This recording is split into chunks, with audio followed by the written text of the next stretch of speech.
Will it be? Because we have a panel discussion already, panelists already arrived in the auditorium, and you have to be back 3. So let us go for lunch, have lunch very quickly, come back half an hour, then 3 we have to start because some of the panelists then they have to leave for the flight or trains. Alright? So it's lunch time for half an hour only. Thank you. Recant the dying, at the time of dying, he was saying, it is the soil that is all important, not the disease. So miasmatic diagnosis का importance portion में Louis Pasteur ने जो बताया और जो हमको soil necessity के लिए ये करता है, यहाँ बात आती है पीएस ओटेगा की, क्या homeopath who does not give the importance the mass like a librarian who arrange books in shelf according to size and shape but not according to the topic or subjects. A correct anti-miasmatic prescribing remove the complex nature of disease layer by layer and remove the block. When the miasmatic disorders, it is correct and improve the immunity of the patient and strengthen the constitution. So, मेरा अपना जो मत है मियाज़म के लिए, जो Hahnemann साहब ने 12 साल तक के पेन स्ट्राइकिंग एक्सपेरिमेंट करके उनके विजुअलाइजेशन जो हुआ, आज डे टू डे प्रैक्टिस में होम्योपैथी फिलोसॉफी और ऑर्गेनल में लिखे हुए जो एफरिज्म्स हैं उनको अगर मैं यहाँ कोट कर दूँ क्योंकि स्टूडेंट्स पीछे है, और मैं यहाँ बताना चाहूँगा कि 78 एफरिज्म को बेटर अंडरस्टैंडिंग के लिए 5 नंबर एफरिज्म और 205 नंबर एफरिज्म को अगर हम फॉलो करें तो बेटर अंडरस्टैंडिंग मियाज़म की हम कर सकते हैं। लेकिन डे टू डे प्रैक्टिस में देखने में आ रहा है कि हनीमन साहब ने जब बताया था कि केस टेकिंग करें तो केस टेकिंग के साथ अंडरलाइन कॉज को जब जानना है तो वहाँ मियाज़म का क्या प्रेसिपिटेट हो रहा है वो हमें देखना बहुत ज़रूरी है। साथ ही आज जहाँ तक मियाज़मेटिक थ्योरी का सवाल है, 2 लोगों के मत अलग अलग हैं और मतेन अगर मैं यहाँ चलूँ कि आज ट्यूबरकुलाइड मियाज़म को अगर मैं सॉरी कहूँगा रजत जी अभी ये बात हुई थी क्योंकि सोरा सिफिलिस एंड साइकोसिस, क्योंकि यहाँ पैनल की बात है इसलिए सोरा सिफिलिस साइकोसिस के अलावा क्या ट्यूबरकुलोसिस मियाज़म को रखा जा सकता है? तो according to my opinion Calcutta school का एजुकेशन जो कहता है कि केवल 3 मियाज़म के सिवा चौथा नहीं, लेकिन डे टू डे प्रैक्टिस में देखने में आ रहा है कि जैसे बीसीजी जैसी एटोजेनिक डिसीजेस की जहाँ हनीमन ने बात की है और एटोजेनिक डिसीजेस को रूल आउट करने के लिए जहाँ सोरोसिपिटिक कंडीशन समझ में आ रही है वहाँ पे ट्यूबरकुलाइड मियाज़म का ज़्यादा से ज़्यादा मेरी प्रैक्टिस में मैं देख रहा हूँ जो डे टू डे प्रैक्टिस में दिखाई दे रहा है। और उसमें एक कारण मैं ये भी समझना चाहता हूँ कि कॉज के ऊपर अगर जाए तो बीसीजी जैसा वैक्सीनेशन जो बॉडी को इम्यून नहीं कर पा रहा है उसके कॉजेज भी देखने में आ रहा है। चूँकि मियाज़म का जहाँ तक सवाल आता है कि बेस्ट टाइम क्योर का मीनिंग अगर अपन जाने हनीमन साहब ने जो बताया है to take care in a healthy condition in a disease condition, यदि मियाज़म को प्रिवेंटिव पॉइंट ऑफ व्यू से देखा जाए तो इंटरलाइन लाइफ में जब बच्चा आ जा रहा है तो बेस्ट टाइम है वो ट्रीटमेंट का कि एंटी मियाज़मेटिक रेमेडीज देकर उस पेशेंट इसको निश्चित रूप से मियाज़मेटिक ब्लॉक्स को ओपन किया जा सकता है, जो मियाज़मेटिक डायग्नोसिस हमारे लिए आगे जाके उस बच्चे के भविष्य के लिए, क्योंकि जो डिसीजेस देखने में आ रही हैं उन बच्चों में चाइल्डहुड कंप्लेंट्स में वहाँ निश्चित रूप से हेरिडिटी का इन्फ्लुएंस भी दिखाई दे रहा है। जीन थेरेपी के बारे में और जेनेटिक्स के बारे में पैनल बैठा है, बताएंगे ही। निश्चित रूप से मैं ये कहूँगा कि विदाउट बीइंग मियाज़मा नोटिस किए हुए हम कुछ भी नहीं कर सकेंगे।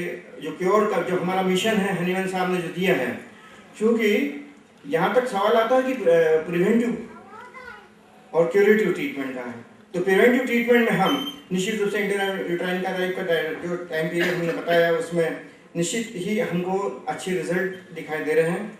साथ में होम्योपैथी फिलोसॉफी का जहाँ तक सवाल आता है, हमारे फिलोसोफर्स ने जो हम लोगों को हिदायतें दी है उसके अकॉर्डिंग अगर अपन देखें, जे.एच. एलन साहब को यहाँ कोट करूँगा, और उन्होंने हमें जो इंस्ट्रक्शन दिए हैं कि बिना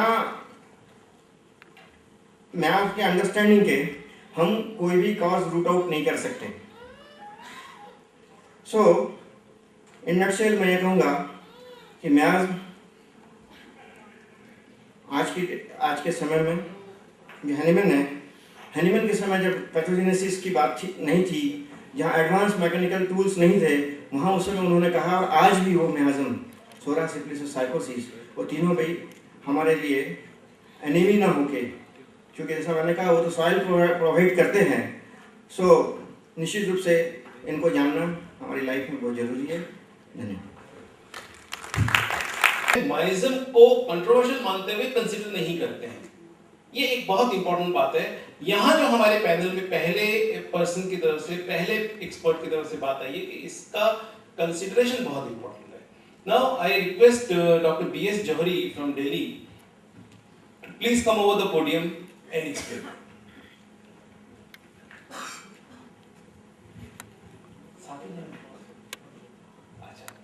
Still my observation regarding math.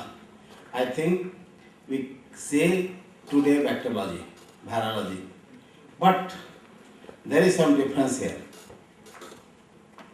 Once upon a time, to take revenge with you, what was the math behind this? How this math developed? I think everyone had math in latent form and required to activate. But who activate? There are certain circumstances, as Master Hahnemann said, the best example of soda was leprosy in his opinion. How? Because that time in Hahnemann time, those are suffering from leprosy, considering that this is my old sin of my past, that I am feeling or I am suffering in this time. So such thinking is the foundation of Sora, as per Master Hahnemann. Here I want to mention few points regarding to understand the math. That math recognizes by symptoms. Next, math present from time of birth. Require to search what things that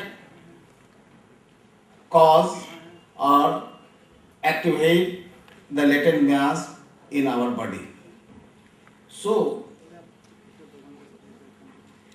my submission regarding this mass, that mass should be understood not as a process scientifically, because we see today, if you are twin brothers, all are alike, your physical, your complexion, all are alike, but thinking is not alike. Never seen in film that twin brothers have same mind, have different mind.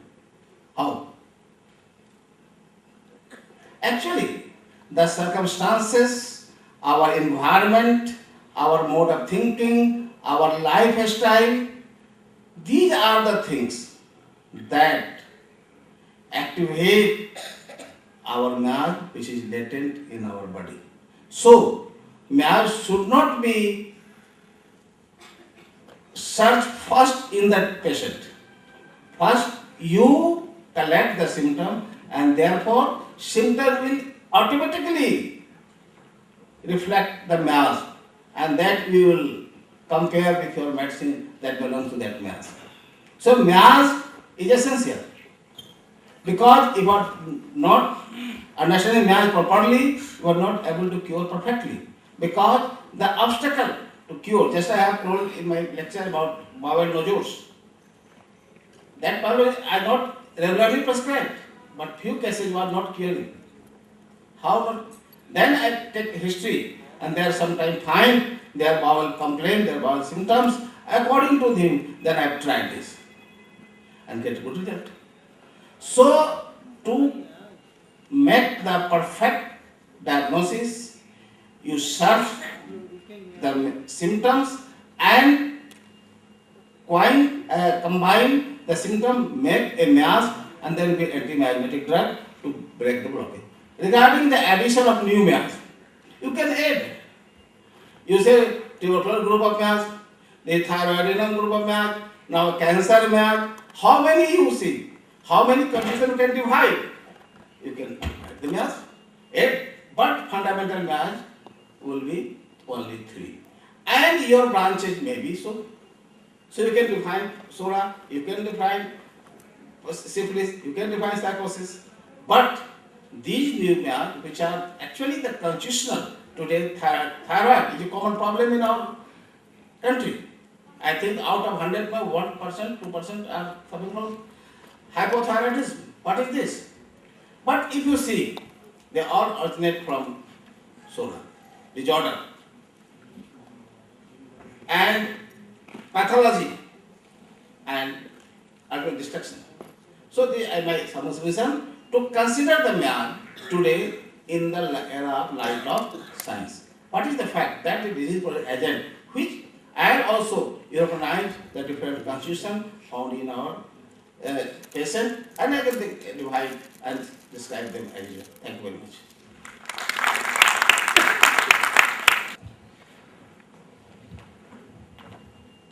ये भी कहा जाएगा, कोई ना कोई बात आखिरी में भी कही जाएगी।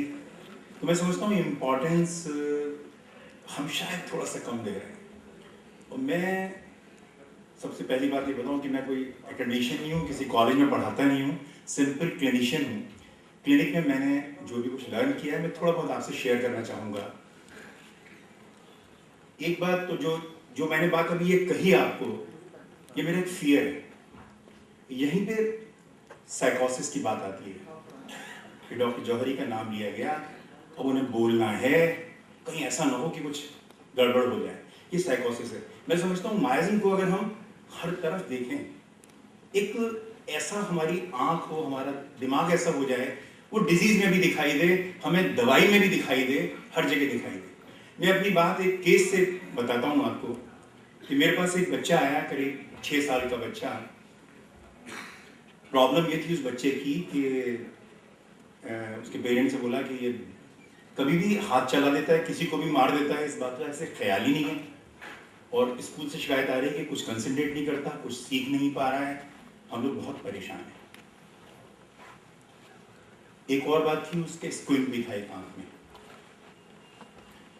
तो जैसे कि हम लोग इंट्रायूट्राइन हिस्ट्री लेते हैं, तो मैंने उनके पेरेंट्स से बात की कि आपकी शादी, हम लोग आजकल क्योंकि लव मैरिजेस का दौर है तो ये सारी बातें किया करते हैं, तो पता लगा कि वो फादर सरदार हैं और मदर उसकी ब्राह्मण है, जो एक कॉम्बिनेशन एक रेयर है। अब ये शादी कैसे हुई कि वो जो लड़की है, जो मदर है उस बच्चे की, वो उसकी बड़ी सिस्टर इसके हस्बैंड के बड़े भाई से मैरिज हुई थी। ऑलरेडी दोनों के पेरेंट्स तैयार नहीं थे, लेकिन पहली बार वो मान गए। अब इनका भी अफेयर हो गया। अब ये बात ना लड़की के पेरेंट्स को हजम हुई, ना लड़के वाले थोड़े से लिबरल थे, लेकिन वो लड़की के पेरेंट्स ने मना कर दिया कि हम ये शादी नहीं करेंगे। Literally they decided to run. वो भाग गए वहाँ से। तो 2 महीने वो लोग इधर उधर रहे। इन द मीन टाइम ये कंसेप्शन हो जाता है। तो मैंने ये सब बात तो मुझे बाद में पता लगी, जो मैंने कंफर्म किया, लेकिन थोड़ा बहुत पता लगा। तो उन्होंने ये डायरेक्टली ये सब नहीं बताया, मुझे इनडायरेक्टली मैंने सब पता लगा कि हुआ कैसे। ये बच्चा इतना ADHD हो गया है, ये बिल्कुल अटेंशन